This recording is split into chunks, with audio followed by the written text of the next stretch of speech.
4 jenis di dalam Al-Quran yang menunjuk pada keadaan manusia secara umum berdasarkan kebahagiaan dan kesuksesan hidupnya.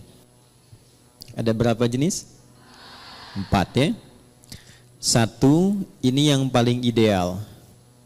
Manusia yang mendapatkan kebahagiaan, kesuksesan dunia dan akhirat.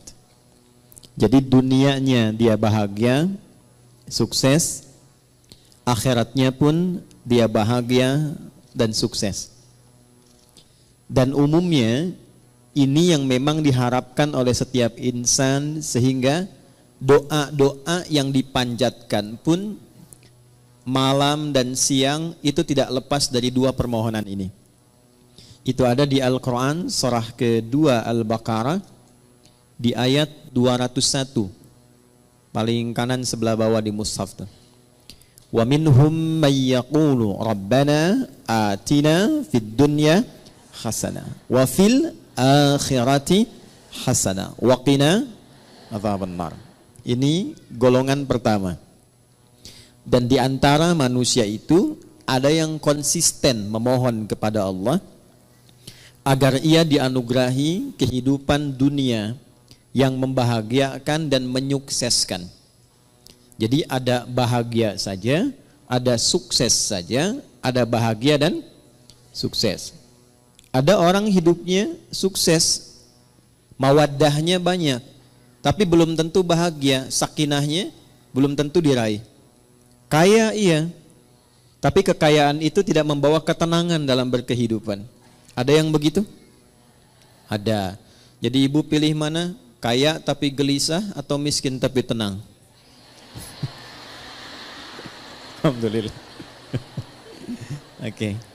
Nah, kaya dan tenang, sukses dan bahagia. Maka itu yang dimaksud di ayat ini. Ada orang yang konsisten dengan permohonannya.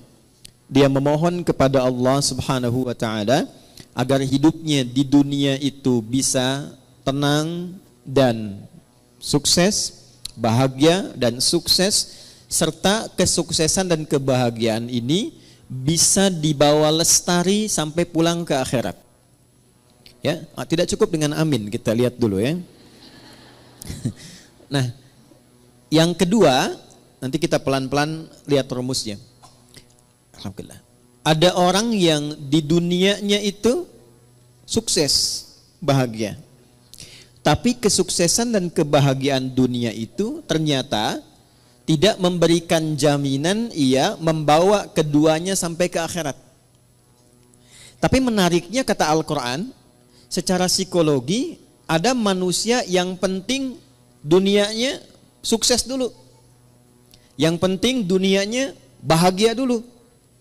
Ya, kalau bahasa manusianya kekinian, ya nikmati aja yang sekarang, yang nanti kan belum jelas gitu. Ada yang begitu? Itu pasti akan ditemukan karena golongan ini pun diisyaratkan di Al-Quran di ayat yang ke-200-nya. Jadi kalau tadi 201, kita naik sedikit ke atas ke ayat 200, kita akan temukan tipikal golongan demikian. Wa minan nasi may yaqulu rabbana atina fid dunya. Udah, kalau nggak hafal diam aja ya. Hasanahnya nggak ada di situ. Hasanah itu khusus untuk 201 ya. Baik, kalau hafalan masih di ayat 1, jangan diterusin dulu ya. Wa minan nasi may yaqulu rabbana atina fid dunya wa ma lahum fil akhirati min khalaq. Dan di antara manusia ada yang hidupnya memang diliputi oleh harapan dunia saja. Hasanahnya nggak disebutkan. Ini kuncinya nanti. Dan dia tidak punya orientasi akhirat. Yang penting kerja, nikmati, dapat rumah yang megah, nikmati, kendaraan yang mewah, nikmati, bisa jalan-jalan, senang. Urusan sholat, ya nanti. Baca Al-Quran, nggak harus. Akhirat belum datang kok. Yang pasti yang sekarang ada, itu yang dinikmati. Wa ma lahum fil akhirati min khalaq. Dan dia tidak punya persiapan untuk menyiapkan kehidupan abadinya di akhirat. Itu yang kedua. Yang ketiga, ada golongan orang yang memang ngejar akhirat saja. Dunianya tidak terlalu diperdulikan. Dia abaikan bahkan. Ya. Dia tidak terlalu peduli apakah hari ini makan atau tidak. Dia tidak terlalu peduli apakah punya rumah megah atau tidak. Dia tidak terlalu peduli apakah punya kendaraan atau tidak. Yang penting akhirat masuk surga. Saya ulangi ya. Yang penting akhirat masuk surga. Jadi dunianya dalam tanda petik sedikit diabaikan, atau hidupnya biasa-biasa atau di bawah standar, yang penting orientasinya masuk surga. Ini yang ketiga. Yang keempat, ini yang repot. Miskin dunia, fakir akhirat. Jadi dunia sudah nggak dapat, tiap hari pekerjaan tidak jelas, kata-kata tidak terukur, tindakan tidak teratur, perbuatan kadang-kadang juga mohon maaf banyak buruknya. Jadi dunianya tidak jelas, akhiratnya rasa-rasanya tidak mendapatkan harapan karena tidak pernah disiapkan. Maka yang keempat ini kategori miskin dunia, fakir akhirat. Nah, di antara yang keempat ini, 4 bagian ini kita mesti pastikan setiap hari setidaknya kita berusaha untuk mencapai golongan yang pertama. Dan adilnya Allah itu dibuka kesempatan yang demikian untuk seluruh hambanya tanpa kecuali. Jadi ibu tidak harus berpikir jadi ustadzah kah? Ya, atau suaminya jadi kiai kah? Jadi pejabat kah? Jadi hartawan kah?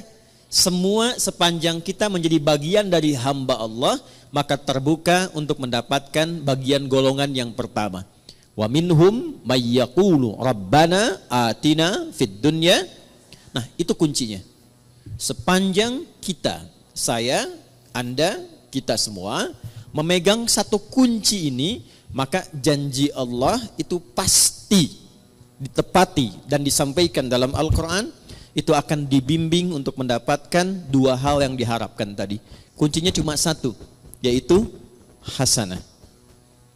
Hasanah ini bukan nama ya Bu ya. Jadi kalaupun ibu punya nama hasanah pagi ini, tapi kalau prakteknya tidak diamalkan, itu belum tentu bisa meraihnya. Jadi ini kuncinya. Kita antarkan dulu sebentar sebelum kita mengimplementasikan atau menjalankan program kita hari ini untuk diskusi. Kita tekankan sedikit karena saya khawatir ibu datang ke sini gitu kan. Kemudian juga teman-teman yang ikhwan bergabung, tapi datangnya tidak membawa kebahagiaan. Datang tidak membawa kesenangan. Apapun yang tidak dikerjakan dengan menyenangkan, itu tidak akan melahirkan hasil yang maksimal. Ibu kalau masak, hatinya enggak tenang. Masakannya enak enggak? Enggak. Ngantarkan anak, situasi hatinya enggak tenang. Enak enggak? Tidak. Karena itu Islam selalu mengajarkan, selalu hadirkan kesenangan, kebahagiaan dalam semua aktivitas yang dikerjakan. Termasuk sholat. Termasuk baca Al-Quran. Ya, usahakan kalau ngaji itu, hatinya tuh disenangkan dulu, ditenangkan. Beda kalau sedang gelisah, kemudian ngaji itu rasanya nggak akan enak. Ayat-ayatnya nggak akan nyampe ke kolbu. Baru masuk sedikit di lisan, sudah berhenti lagi. Masuk, berhenti lagi. Karena itu rumusnya, yang pertama kata Al-Quran, saya agak sedikit percepat untuk menyampaikan pada inti diskusi kita. Wa minhum may yaqulu rabbana atina fid dunya. Nah ini, enggak pakai alif lam ya. Tidak menggunakan alif lam. Artinya nakirah, general, terbuka untuk siapapun dalam suasana apapun. Adilnya Allah, Rahman dan Rahimnya Allah, Allah menginginkan semua hambanya tanpa kecuali.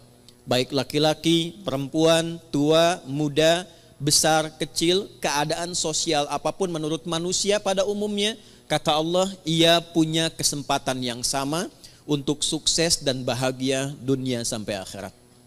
Jelas sampai sini? Baik. Apa itu hasanah?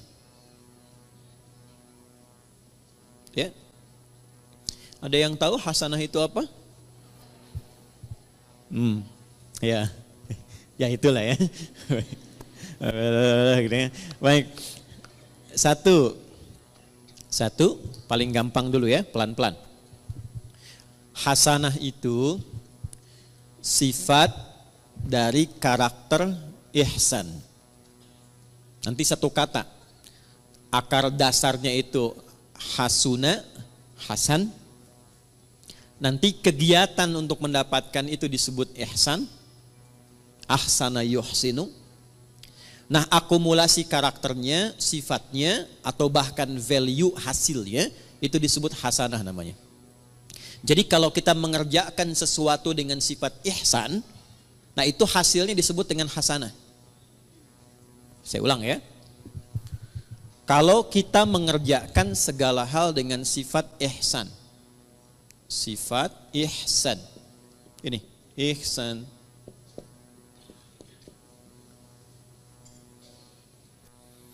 Maka hasilnya apa yang diraih oleh kita itu disifati oleh Allah langsung, itu hasanah. Contoh, saya mau minum. Fungsi minum itu menghilangkan haus. Jadi kalau ibu minum pakai tangan kanan, pakai tangan kiri, haus tetap hilang. Sepakat? Baik. Tapi kalau kita minum menggunakan sifat ihsan, maka perbuatan minum ini seketika dinilai oleh Allah berubah menjadi hasanah namanya. Jelas sampai sini? Baik. Saya ulangi lagi dengan contoh yang lain. Saya mau berpakaian. Berpakaian orang punya gaya masing-masing. Tapi ketika cara berpakaian ini dilakukan dengan ihsan, maka cara berpakaian kita itu disebut apa? Hasanah namanya. Nah, bagaimana semua perbuatan ini bisa dilakukan dengan ihsan? Maka rumusnya ditemukan dalam hadis Muslim, nomor hadis ke-8. Agak cepat ya. Hadis riwayat Imam Muslim, nomor hadis yang ke-8 yang meriwayatkan sahabat Umar bin Khattab radhiyallahu taala anhu. Kalau ibu ingin agak sedikit pendek, enggak terlampau panjang dan tebal jilidnya, panjang hadisnya, tebal jilidnya, Imam An-Nawawi pernah mengambil 42 hadis inti kehidupan. Jadi selama kita berkehidupan, kalau belajar 42 hadis ini, kehidupannya akan cenderung mendekatkan pada kebahagiaan dan kesuksesan. Dalam bahasa Arab, 40, 41, 42, sekitar 40-an, itu disebut dengan arba'in namanya. Maka beliau memberi nama kitab hadisnya dengan Al-Arba'in. Dikenal dengan Al-Arba'in An-Nawawiyah. Itu hadis nomor 8 di Sahih Muslim ini diletakkan oleh beliau, disusun di urutan yang kedua. Ya. Di Al-Arba'in nomor hadis yang keberapa? Kedua. Tentang iman, Islam dan ihsan. Nih, dapat ini. Qala an Abi Hafs Umar bin Al-Khattab radhiyallahu ta'ala anhu, بينما نحن جلوس عند رسول الله صلى الله عليه وسلم إذ طلع علينا رجل شديد بياض الثياب شديد السواد الشعر لا يرى عليه أثر السفر ولا يعرفه منا أحد فجلس إلى النبي صلى الله عليه وسلم ووضع كفيه على كفيه ووضع رجليه على رجليه ووضع كفيه على فخذيه فقال يا محمد أخبرني عن الإسلام فقال رسول الله صلى الله عليه وسلم الإسلام أن تشهد أن لا إله إلا الله وأن محمد رسول الله وتقيم الصلاة وتؤتي الزكاة وتصوم رمضان وتحج البيت إن استطعت إليه سبيلا قال صدقت فأجبنا يسأله فيصدقه فسأل يا محمد أخبرني عن الإيمان فقال أن تؤمن بالله وملائكته وكتبه ورسله واليوم الآخر وتؤمن بالقدر خيره وشره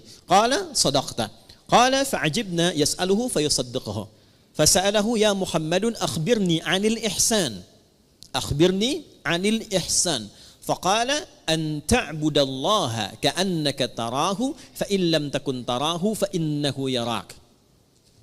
Paham? Tidak. Baik. Dari sahabat Umar bin Khattab radhiyallahu taala anhu, saya agak cepat. Satu kali tiba datang seseorang laki-laki. Bajunya itu bersih, putih bersih, rambutnya tertata rapi. Kemudian kami nggak kenal orang ini dari mana, dan tidak nampak pada dirinya bekas-bekas lelah mampir. Fajalasa ilan Nabi sallallahu alaihi wasallam, lantas beliau maju dalam ta'limnya Nabi, maju ke saf depan. Kemudian yang paling menarik itu meletakkan lututnya dekat lutut Nabi, ya, fa asnada rukbatayhi ila rukbatayhi wa wada'a kaffayhi ala fakhidhayhi, dan meletakkan telapak tangannya di pahanya. Ini memberikan kesan, satu, sebelum sampai ke isi hadisnya, memberikan kesan Nabi sedang mencontohkan malaikat yang sedang menyamar menjadi penuntut ilmu kalau ingin sukses belajarnya. Bukan hanya untuk ibu yang dari majelis taklim sekarang. Misal, anaknya ibu ingin sukses di sekolahnya, yang sedang kuliah di kampus ingin sukses belajarnya, maka tiru pembuka hadis ini tips bagaimana menjadi seorang penuntut ilmu yang sukses dan cepat mendapatkan ilmunya. Satu, ini yang langsung contohkan malaikat yang menyamar, dan itu diminta oleh Nabi untuk ditiru. Karena nanti di akhir hadisnya Nabi mengatakan, hadza Jibril atakum liyu'allimakum dinakum. Ini Jibril yang sedang menyamar, datang untuk mengajarkan kepada kita bagaimana tentang pokok-pokok ajaran agama kita. Satu, kalau datang ke majlis ilmu, kata Nabi lewat hadis ini, tiru Jibril alaihi salam saat menyamar, fokus untuk datang. Pertama, kenakan pakaian terbaik supaya nyaman. Jadi kalau sejak saat akan berangkat itu kita sudah menyiapkan diri, mengenakan pakaian yang rapi, jadi kerapian itu menunjukkan kesungguhan. Satu. Yang kedua, upayakan gak mampir-mampir, sehingga fokusnya itu nanti kepada pelajaran. Kalau ibu berangkat ke sini, jam 6 berangkat, tapi agendanya mampir dulu soto sebelah sana, kupat tahu pada larang sebelah sana, kan? Kemudian mampir dekat situ ada mie ayam, ya. Jadi 30% sudah diambil, nyampe sini sudah terlambat, tinggal fokusnya 70%. Ya. Oke, kemudian ketika sampai, upayakan sedapat mungkin ambil saf pertama. Sedapat mungkin.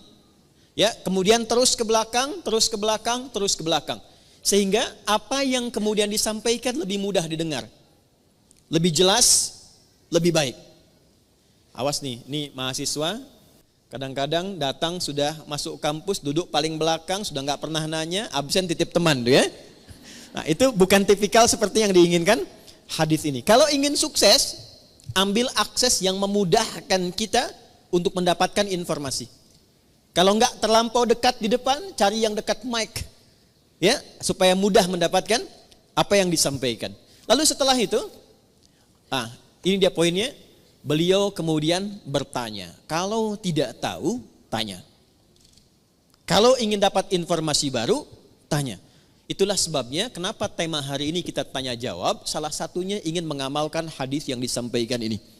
Tapi sebelum ke sana, kita ingin pastikan semua yang bertanya itu berada dalam naungan kasih Allah untuk mendapatkan kebahagiaan dan kesuksesan dalam hidupnya. Di antara yang ditanyakan itu ada 4 pertanyaan. Satu di antara 4 ini adalah ihsan. Ya, fokus, saya akan langsung cepat ke ujungnya. Al-ihsanu, ihsan itu an ta'budallaha. Perhatikan cara menerjemahkannya. Izin saya pelankan. An ta'budallaha, engkau menjadikan seluruh aktivitasmu sebagai ibadah karena Allah. Saya ulang ya. Sebab nanti kalau cuma lihat terjemahan, artinya menjadi begini, engkau menyembah Allah. Itu tekstual. Sedangkan penjelasan detailnya, ya, kalau kita keluarkan kata per kata dan rumus bahasa Arabnya, itu menjadi begini terjemahan tafsirnya. Engkau menjadikan seluruh aktivitasmu sebagai ibadah karena Allah. Dulu satu poinnya. Jadi bukan cuma sholat saja. Makannya jadikan ibadah karena Allah. Berpakaiannya jadikan ibadah karena Allah. Berumah tangganya jadikan ibadah karena Allah. Saya tes sebentar ya. Maaf ya, maaf. Ibu itu merawat, mendidik anak karena sayang karena Allah. Masa? Hah? Ganti ya. Baik. Ibu itu berpartner dengan suami karena cinta atau karena Allah? Ini maksa banget ya, cinta karena Allah. Udah. Itu ada cirinya. Gini contoh.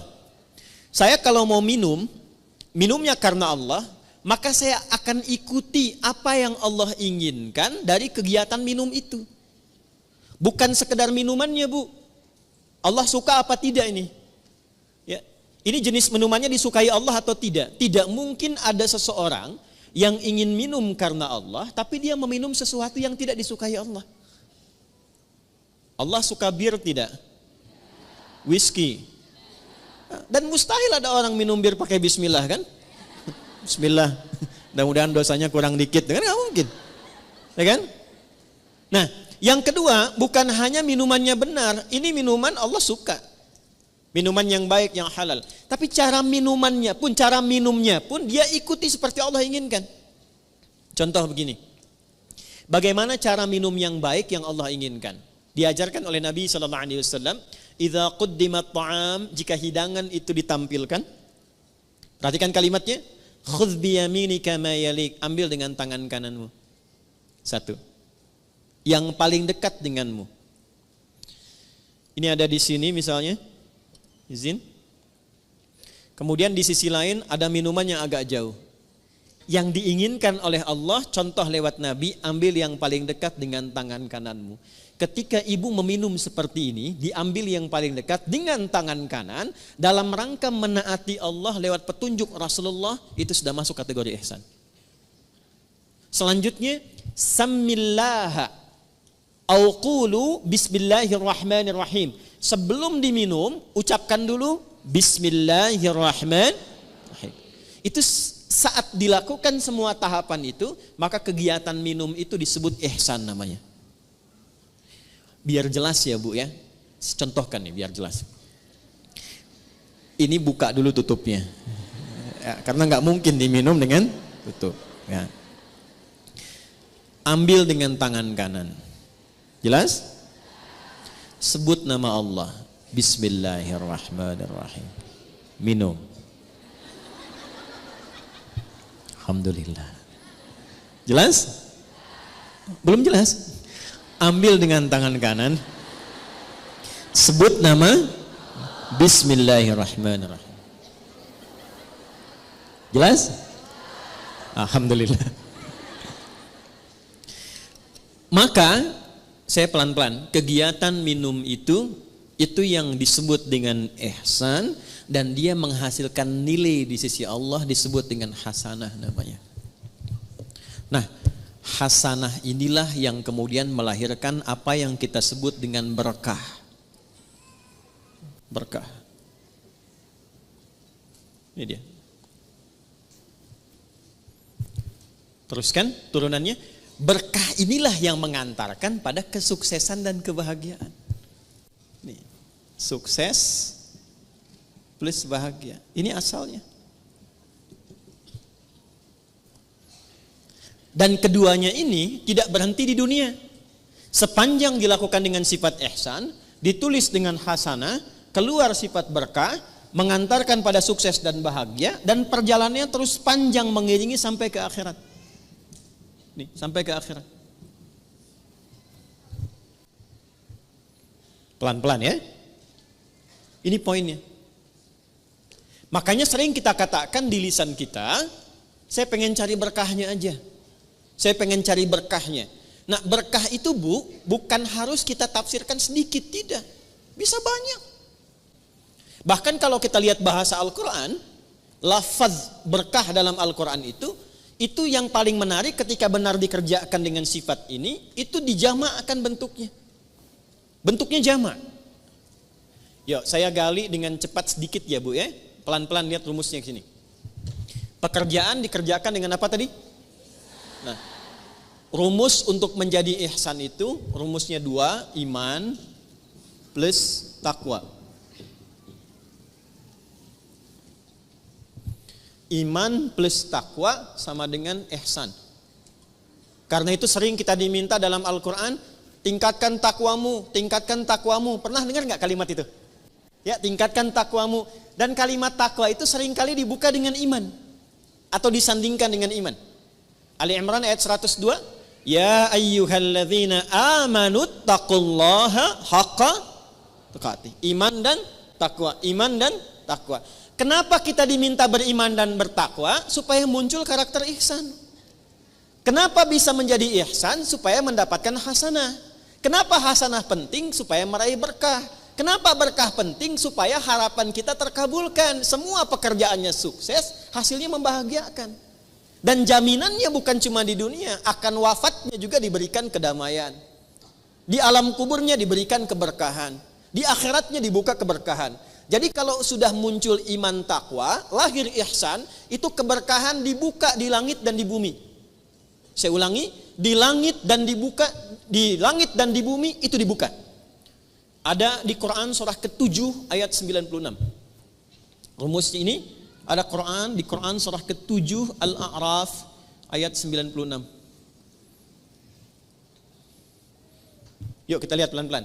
Walau anna ahlal qura, buka mushafnya, amanu iman, wattaqau taqwa, la fatahna alaihim barakatin, berkah jamak sifatnya. Lihat ayatnya, la fatahna alaihim barakatin minas sama'i wal ard, langit dan bumi. Ada ayatnya? Quran surah 7 ayat 96. Walau anna ahlal qura amanu wattaqau la fatahna alaihim barakatin minas sama'i wal ard. Ada ayatnya? Oke. Sudah? Pelan-pelan. Jadi ketika ayat itu diturunkan kepada Rasulullah sallallahu alaihi wasallam, yang diinginkan bukan sekedar jadi bacaan. Kita baca dapat pahala insyaallah. Dapat pahala dan pahalanya pun disebut hasanah. Tapi kalau kita amalkan isinya, nah amalan itulah yang menjadikan kita mampu meraih keberkahan, sehingga keberkahan ini mengiringi kesuksesan dan kebahagiaan yang kita harapkan dalam berkehidupan di dunia. Jadi kalau ayat rumah tangga dibawa ke rumah tangga, dipraktekkan dengan sifat ihsan. Suami menjadi suami dengan sifat ihsan. Istri mempraktekkan ayat Quran dengan sifat ihsan, maka kehidupan rumah tangga akan cenderung mendapatkan berkah. Berkah itulah yang mengantarkan pada kebahagiaan dan kesuksesan. Itu dibawa pulang sampai ke akhirat.